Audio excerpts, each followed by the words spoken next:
احباب اور ناظرین، السلام علیکم ورحمۃ اللہ وبرکاتہ۔ یہ تقریباً 2016 کی بات ہے جب میں دینی کاموں کے سلسلے میں ہندوستان سے ہجرت کر کے امریکہ حاضر آ گیا۔ یہاں آنے کے بعد پچھلے 8 سالوں میں اپنے دینی کاموں کی تفصیل کو میں نے سوشل میڈیا پر پوسٹ کرنا شروع کیا، جس کو دیکھ کر بہت سے احباب مختلف طرح کے سوالات کرتے تھے کہ یہاں پر ایسا کیوں نہیں ہوتا، امریکہ میں ایسا کیوں ہوتا ہے، وہاں پر مسلمان اتنا مختلف کیوں ہیں، یہاں پر اتنا مختلف کیوں ہے، ہماری سوچ الگ کیوں ہے، وہاں کی سوچ الگ کیوں ہے، اس طرح کے مختلف سوالات کرتے تھے۔ جب یہ سوالات زیادہ ہونے لگے تو ایک دن مجھے خیال آیا کہ کیوں نہ ان سوالات کے جوابات کو ایک سوشل پلیٹ فارم کے ذریعے لوگوں تک پہنچایا جائے اور تاکہ دوسرے لوگ بھی اس سے استفادہ کر سکیں۔ اسی سلسلے کی ایک کڑی ہے آج کا یہ ویڈیو، اور آج ہم آپ کے درمیان حاضر ہیں اس سوال کے ساتھ کہ بر صغیر میں، خاص طور پر ہندوستان، پاکستان، بنگلہ دیش میں مساجد کے اندر عورتوں کو آنے کی پابندی کیوں ہے۔ میں نے بہت غور و فکر کیا اس سوال پر، اور اس کے نتیجے میں جو چند نکات ذہن میں آئے وہ میں اپنے احباب کے سامنے پیش کر رہا ہوں۔ امید ہے کہ وہ اسے غور سے سنیں گے بھی، اور اگر اس میں کوئی کمیاں بھی ہوں تو اس سے آگاہ بھی کریں گے۔ سب سے پہلے تو ہمیں یہ جاننا چاہیے کہ رسول کریم صلی اللہ تعالیٰ علیہ وسلم کے پاکیزہ دور میں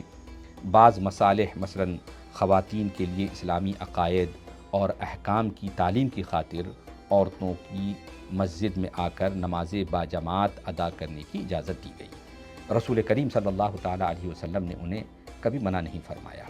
ان کے پاکیزہ دور میں عورتیں مسجدیں آتی تھیں، اور مسجد میں آنے کے بعد وہ نماز باجماعت بھی ادا کرتی تھیں، اور رسول کریم صلی اللہ تعالیٰ علیہ وسلم سے مختلف شرعی سوالات بھی کرتی تھیں اور مسائل کا حل جانتی تھیں۔ اسی بنیادی مقصد کی وجہ سے رسول کریم صلی اللہ تعالیٰ علیہ وسلم نے فرمایا کہ جب وہ مسجد میں آنے کی اجازت چاہیں تو انہیں تم روکو نہیں۔ بخاری شریف کی بہت مشہور حدیث ہے کہ اذا استأذنت امرأة احدکم الی المسجد فلا یمنعها، جب ان میں سے کوئی بھی مسجد میں آنے کی اجازت مانگے تو تم انہیں، ان عورتوں کو مت روکو۔ دوسری بات یہ ہے کہ عورتوں کے مسجد میں آنے کی اجازت کسی فضیلت یا تاکید کی بنیاد پر نہیں ہے، بلکہ ایک مقصد کے تحت ہے، اور وہ مقصد کیا تھا کہ اسلامی عقائد اور احکام کی تعلیم۔ اگر وہ مقصد آج نہیں پائے جاتے ہیں تو رسول کریم صلی اللہ تعالیٰ علیہ وسلم کی حدیث کے مطابق وہ ان کے لیے بہتر یہ ہے کہ وہ مسجد میں آنے کے بجائے وہ اپنے گھروں میں نماز ادا کریں۔ اس طرح کی بھی حدیث ہے، ابو داؤد کی بہت مشہور حدیث ہے کہ صلاۃ المرأۃ فی بیتها افضل من صلاتها فی حجرتها، عورت کے صحن کی نماز اس کے گھر کی نماز سے بہتر ہے، وصلاۃ فی مخدعها افضل من صلاتها فی بیتها، اور اس کی کوٹری کی نماز اس کے گھر کی نماز سے بہتر ہے۔ یعنی رسول کریم صلی اللہ تعالیٰ علیہ وسلم نے جو ارشاد فرمایا اس کا مقصد یہ ہے کہ عورت ایسی جگہ پہ نماز پڑھے جہاں پر کسی غیر محرم کی اس پر نظر نہ پڑے، بے پردگی نہ ہو۔ یہ سلسلہ رسول کریم صلی اللہ تعالیٰ علیہ وسلم کے زمانے تک جاری رہا، لیکن جب رسول اللہ صلی اللہ علیہ وسلم کے پردہ فرمانے کے بعد ماحول کے بگاڑ کی وجہ سے اور فتنے کی اندیشے کی وجہ سے حضرت عمر فاروق رضی اللہ تعالیٰ عنہ نے اپنے زمانے میں عورتوں کے نماز میں حاضر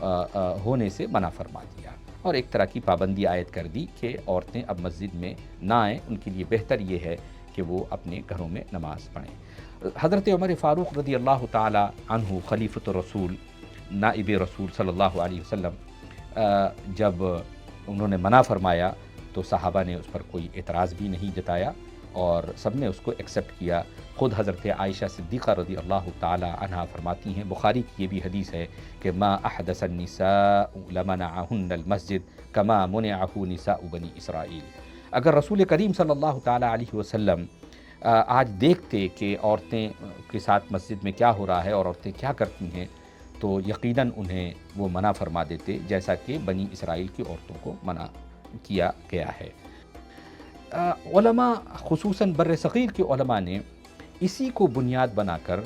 عورتوں کو مسجد میں آنے کو غلط قرار دیا، اور بر صغیر میں تقریباً تمام مسالک کے علماء سوائے اہل حدیث کے، مسلک اہل حدیث کے، اس بات پر متفق ہیں کہ عورتوں کو مسجد میں نہیں آنا چاہیے۔ اسی لیے ہمارے یہاں کی مسجدیں بھی اس طرح سے بنائی گئی ہیں، اس طرح سے ڈیزائن کی گئی ہیں جہاں پر عورتوں کے لیے کوئی جگہ نہیں ہے، نہ وہ وہاں جا سکتی ہیں، نہ وہ وہاں وضو کر سکتی ہیں، نہ وہ باتھ روم کا استعمال کر سکتی ہیں، اور نہ وہ نماز پڑھ سکتی ہیں۔ اور ان کی بنیاد وہی تھی کہ علماء نے کہا کہ فتنے کا اندیشہ اور فساد خلق کی وجہ سے ان کا بہتر یہ ہے کہ وہ مسجد میں نہ آئیں اور وہ اپنے گھروں میں عبادت کریں، نماز ادا کریں۔ اس پابندی کے نتیجے میں بر صغیر کے مسلمانوں کی اس طرح سے برین واشنگ کی گئی کہ آج اگر ہم میں سے کوئی کھڑا ہوتا ہے اور کوئی عالم بھی اپنے دلائل کی بنیاد پر، ضرورتوں کی بنیاد پر اگر وہ یہ کہتا ہے کہ عورتوں کو مسجد میں آنے کی اجازت ملنی چاہیے، عورتوں کو مسجد میں آنے کی اجازت دی جانی چاہیے اور وہ آنی چاہیے، تو میرا خیال ہے کہ اس پر ایک فساد شروع ہو جائے گا اور ایک نیا فتنہ کھڑا ہو جائے گا، کیونکہ ان کی برین واشنگ اس طرح سے کی گئی ہے۔ لیکن دوستو، یہاں پر کئی سوال اٹھتے ہیں اور یہ بات اتنی آسان نہیں ہے، کیونکہ جب حالات بدلتے ہیں، جب ضرورتیں بدلتی ہیں، تو حالات کے مطابق فیصلے بھی لینے پڑتے ہیں اور اپنے موقف میں ایک لچک بھی پیدا کرنا پڑتا ہے، اور حالات کے مطابق ہمیں بہت سی چیزوں پر نظر ثانی بھی کرنی پڑتی ہے۔ یہاں پر جو ان کے موقف ہیں کہ فتنے کی اندیشی کی وجہ سے اور فساد خلق، موقف کوئی غلط نہیں ہے، ان کا موقف اپنے آپ میں درست ہے، لیکن اگر صرف اس موقف کی بنیاد پر اور اس بنیاد پر کہ فتنے کی اندیشہ اور فساد خلق کی بنیاد پر دوسری بہت سی چیزیں میں فساد پیدا ہو رہا ہے اور بگاڑ پیدا ہو رہا ہے، تو اس پر بھی ہمیں نظر ثانی کرنے کی ضرورت ہے۔ سب سے پہلے تو سوال یہ اٹھتا ہے کہ ہمارے یہاں کی مسلم خواتین، عورتیں جو ہیں اور بچیاں ہیں، وہ اسکول جاتی ہیں، وہ کالج جاتی ہیں، وہ یونیورسٹی جاتی ہیں، وہ ہاسپٹل بھی جاتی ہیں، وہ بازار بھی جاتی ہیں اور بہت پابندی سے بازار جاتی ہیں۔ ان میں علماء کی بھی بچیاں ہیں، ان میں علماء کی بھی بیویاں ہیں، ان کی بھی عورتیں ہیں، اور ان میں پیران عظام کی بھی عورتیں ہیں، بچیاں ہیں، لیکن ہم نے کبھی نہیں سنا کہ انہیں وہاں پر جانے پر کوئی سختی کے ساتھ انہیں روکا گیا ہو یا پابندی ان پر عائد کی گئی۔ کسی نے نہیں کہا کہ فتنے کی بہت بڑی وجہ ہے اور فساد خلق کا اندیشہ ہے، تم وہاں نہ جاؤ۔ علماء کہتے ہیں کہ بازار ایک فتنے کی جگہ ہے، لیکن انہیں روکا نہیں جاتا۔ مسلمان عورتوں کو نہ تو اسکول جانے سے روکا جاتا ہے، نہ ہاسپٹل جانے سے روکا جاتا ہے، نہ بازار جانے سے روکا جاتا ہے۔ تو جب یہاں فتنے نہیں ہیں تو صرف مسجد میں ہی آپ کو فتنہ کیوں نظر آتا ہے، وہیں پر ایک فساد خلق کیوں نظر آتا ہے؟ یہ میرا ایک پہلا سوال۔ دوسرا سوال یہ ہے کہ ہمارے یہاں جب ہم لوگ سفر کرتے ہیں عام طور پر، تو جو لوگ نماز کے پابند ہیں، خصوصاً علماء جو نماز کے پابند ہیں، وہ کہیں پر بھی سڑک کے کنارے جب وہ دیکھتے ہیں کہ مسجد ہے، یا پھر وہ مسجد تلاش کر کے وہاں پر اپنی گاڑی کو روک کر، اگر وہ بائی روڈ سفر کر رہے ہیں تو اپنی گاڑی کو روک کر وہ نماز ادا کرتے ہیں، وضو کرتے ہیں اور نماز ادا کرتے ہیں۔ لیکن جب وہ اپنی فیملی کے ساتھ سفر کرتے ہیں تو وہ اپنی عورتوں کو اس گاڑی میں بیٹھے رہنے دیتے ہیں، کیونکہ عورتوں کے لیے کوئی وہاں پر جگہ ہی نہیں ہے کہ وہ عورت اتر کر وضو کرے اور وہاں پر نماز ادا کر سکے۔ وہ یہ سمجھتے ہیں کہ نماز صرف ہم پر فرض ہے اور ہماری عورتوں پر فرض نہیں ہے۔ تو سوال یہ اٹھتا ہے کہ کیا آپ کے لیے ہی صرف یہ نماز فرض ہے یا عورتوں پر بھی نماز فرض ہے، اور ان کے لیے بھی انتظامات کس طرح کے ہونے چاہیے؟ تیسری بات یہ ہے کہ جو شادی شدہ خواتین ہیں، عام بچیوں کے لیے جو شادی شدہ نہیں ہیں ان کے لیے ہمارے مدرسے بھی، کلیت البنات بھی بہت سے کھلے ہوئے ہیں، لیکن جو شادی شدہ خواتین ہیں وہ مدرسے میں داخلہ نہیں لے سکتی، وہ کلیت البنات میں داخلہ نہیں لے سکتی۔ ان کی روزمرہ کی تعلیم و تربیت کے لیے آپ نے کون سا ایسا متوازی انتظام کیا ہے جہاں وہ جا کر دینی تعلیم و تربیت پا سکیں اور سوالات کر سکیں اور دینی رہنمائی پا سکیں؟ چوتھا سوال یہ ہے کہ آپ نے مسلم امہ کو اس طرح کی مساجد بنانے کے لیے کیوں ہدایات جاری نہیں کی جن میں مکمل پردے کے ساتھ ان کا انتظام ہو اور ہر طرح کے فتنوں اور اندیشوں کا دروازہ بند ہو جائے؟ ہم نے کبھی اس کی کوشش نہیں کی۔ اگر ہم اس کی کوشش کرتے، اگر ہمارے علماء اس کی کوشش کرتے، تو میں سمجھتا ہوں کہ ایسا نہیں ہو سکتا کہ اس طرح کی مساجد تعمیر نہیں کی جاتی۔ پانچواں سوال یہ ہے کہ بر صغیر کے جو علماء